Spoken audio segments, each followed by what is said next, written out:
বন্ধুরা চলে এলাম এটা মিনি ব্লগ না। এখানে দেখো সকালবেলা হরলিক্স আর বিস্কুট খেয়ে নিচ্ছি তাড়াতাড়ি করে, কেন যাবো হচ্ছে মেয়েকে নিয়ে ডাক্তারখানায়। তো এখানে দেখো রেডি হয়ে গেছি। আমার তো এখন রেডি মানে বুঝতেই পারছো, সিম্পল একদম, কিছুই এখন পরা যাবে না, সিঁদুর বলো টিপ বলো কিছুই পরা যাবে না, মাথাও আঁচড়াইনি। এখানে দেখো টোটোতে উঠে পড়েছি, বাড়ি থেকেই টোটো ডেকেছিলাম।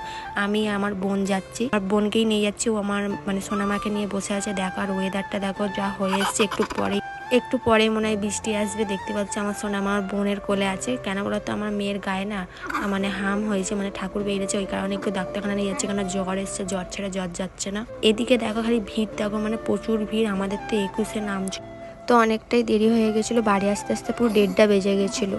আর আমার তো মানে ভালোই লাগছে না, মানে কি বলবো, কখন থেকে বসে যায়, কত ওখানে বাচ্চারা সব হই হই করছিল। তারপরে দেখো এসে এখানে মা পরোটা সাদা তরকারি করেছে। এখন তো হলুদ কিছুই দেওয়া যাবে না, কোনো মশলাও দেওয়া যাবে না।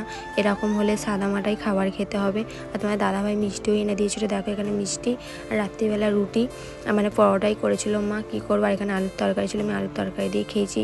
এখন এইভাবেই খেতে হবে যতদিন আমার মেয়ের ভালো হচ্ছে। আর এখানে দেখো আমার মেয়ে এখন ঘুমোচ্ছে। মানে আমার মেয়ের শরীর একদম ভালো নেই, মানে একটুকুও ভালো লাগছে না। বাচ্চাদের কিছু হলে ভালো লাগে বলো। আর এখানে তোমার দাদাভাই দই এনেছিল, দই দিয়ে চিড়ে খাবো, কেন মুড়িও খেতে নেই, অনেক কিছুই খেতে নেই, ওই জন্য চিড়ে দিয়ে দই খাবো বলে একবারে নিয়ে নিয়েছি। তাও অল্পই খেয়েছি, খেতেও ভালো লাগছিলো না। আর এখানে আমার মেয়ে ঘুমোচ্ছে।